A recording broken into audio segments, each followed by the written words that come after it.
It's Chris with Trucking for My Future. Today I want to do a little video and basically kind of go over some of the basic information, basic terminology that you're going to need to have um, in the investing world. These are just things that you just got to know and at least have some sort of understanding. Um, First off, I'd like to mention on my videos, I never script anything. I don't write things down and make notes or anything um, on either channel. I just turn on the camera and start talking. Yeah, it comes out a little goofy sometimes. Sometimes I'm not super professional and all that. I'll stumble over our words every once in a while. It's just me. I'm not trying to be a theatrical channel here. I just speak from the heart and tell you what I know. So, first off, I just wanted to mention that I'm in the investing world doing a pretty much a buy and hold strategy. I buy the stocks, hold them. The point is to get dividends off of them, not to buy and sell for, buy low and sell high. So I'm more of a buy and hold instead of the buy and sell strategy. And that's one of the reasons why I focused on dividends and stocks that pay me dividends. You hold them so that they send you money all the time. And then I take the money that's coming in off of the dividends and reinvest to help grow my portfolio even faster. Um, and basically, if I wanted this channel to kind of be for the beginner, somebody that's never done it before, um, just to give out basic information in layman's terms so that anybody can go out there, install that app, start buying stocks, and start making money. Um, there are an awful lot of channels out there that go super in depth. I mean, they're going to start pouring out numbers and figures and things at you that will very much confuse you. Um, it's basically,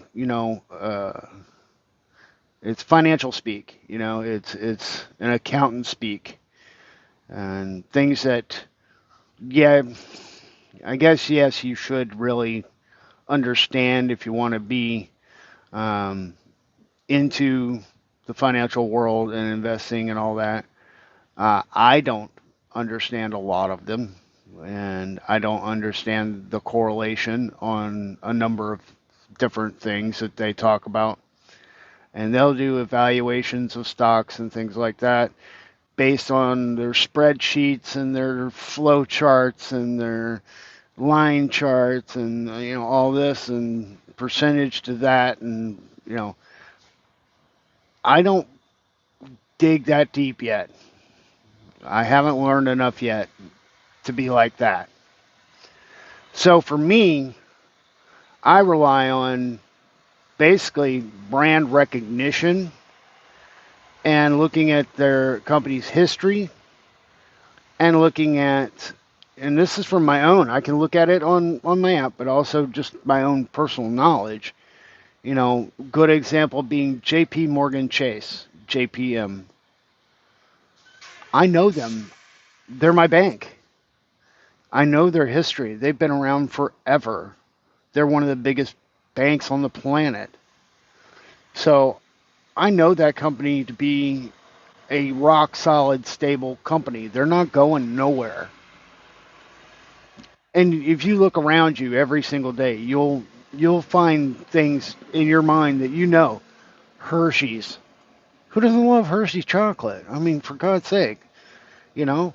And they've been around forever. They're a company that you look at for stocks.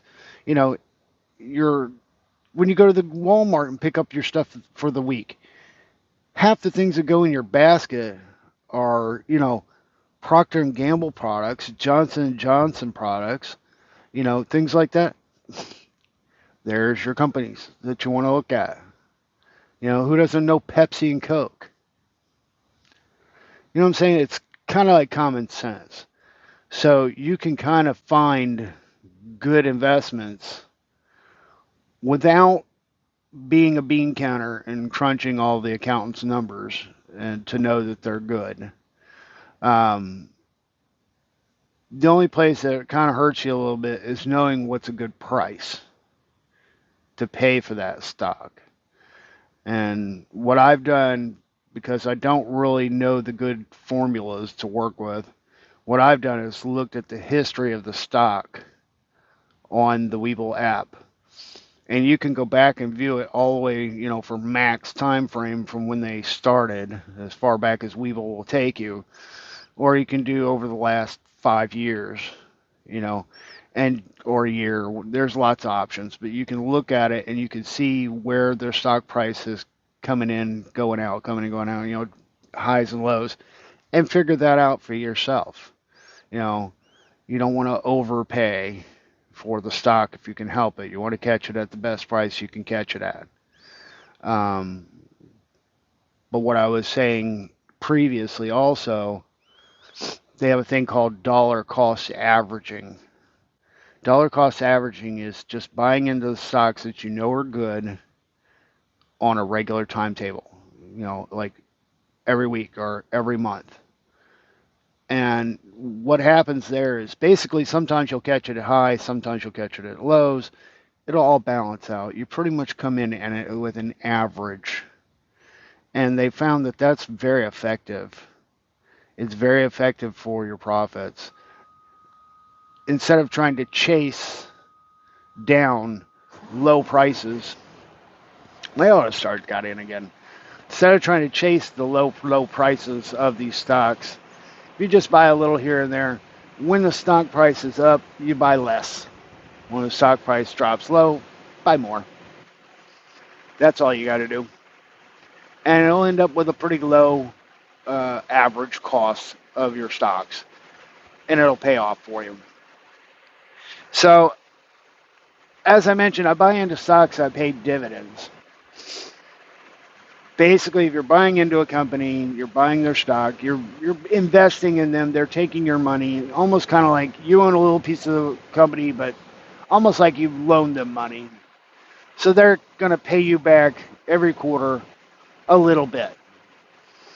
And the average stock runs anywhere between 1.5% to 4% of what they pay you back on dividends. Excuse me, that percentage that they're paying you back is called the dividend yield. So when you're looking at a company on the Webull app, you can go under their information and see what their dividend yield is and what their dividend payment is. And then you can figure out how much you're going to be getting back. So, let's see, what else? Oh, that's what it was. I was going to talk about indexes and funds. Most people don't know what an index is. The indexes are things like the Dow Jones. That's an index. The S&P 500. That's an index. The NASDAQ 100. That's an index. And basically what an index is a list of stocks based on certain criteria. The S&P 500. That is a list of the top 500 companies, 500 stocks in the entire stock market. Now there's 4,800 something stocks in the U.S. stock market. So they take the creme de la creme, the top 500, and they put them in a list for you. That's an index.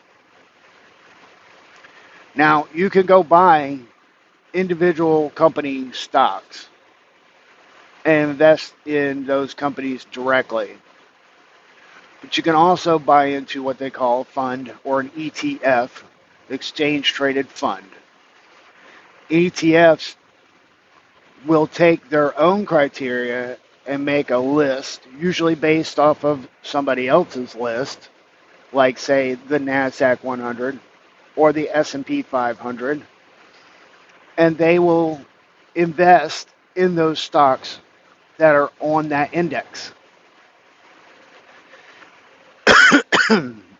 So long story short, an ETF will take multiple stocks and buy them. You're buying the list, the fund of all the different stocks. The advantage of that is diversification for one. Your money's spread out over a whole bunch of different companies. So if something bad happens with one company, it's not going to hurt you that much. If you bought that stock directly and something bad happens and you lose your investment, that all comes out. One company, boom, done. So you take a major hit.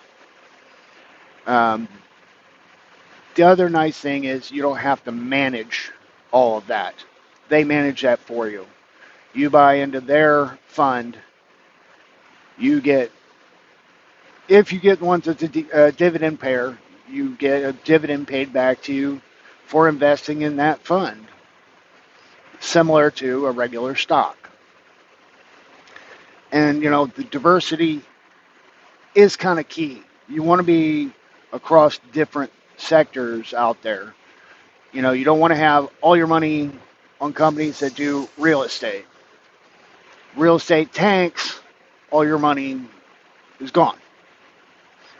So you want to be spread out. You want to be in oil and energy. You want to be in financial sector. You want to be with companies that do loans to other companies, financial stuff. You want to be in real estate. You want to be in commodities. You want to be spread out. Insurance, telecommunications, things like that. You want to be spread out. You don't want to have all your eggs in one basket. And I forgot to mention about the NASDAQ 100. NASDAQ 100 takes your top 100 tech stocks, in the tech and industry and communications. Excuse me, this morning I'm getting a little choked up. So the funds are usually a good way to get started, especially for a beginner, because you're not having to go out and do the actual deep dive dig on a company before investing your money in it. You're getting some of the best companies out there.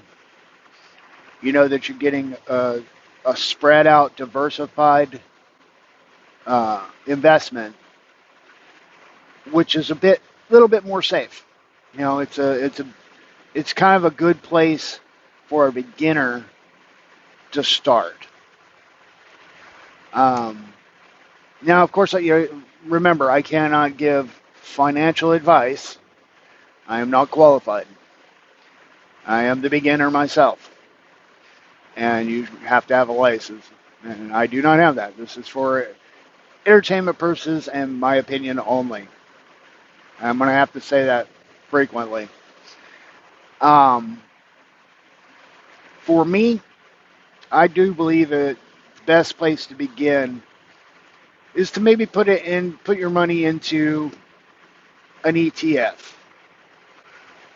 Begin there, kind of expand from there, pick up a couple of companies that you know are good. Maybe get 2 or 3 going and start slow.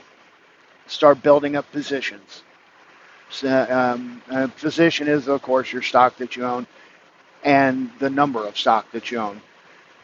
And just start building those up slowly. If you can get more money into it, start spreading out and maybe picking up different ETFs.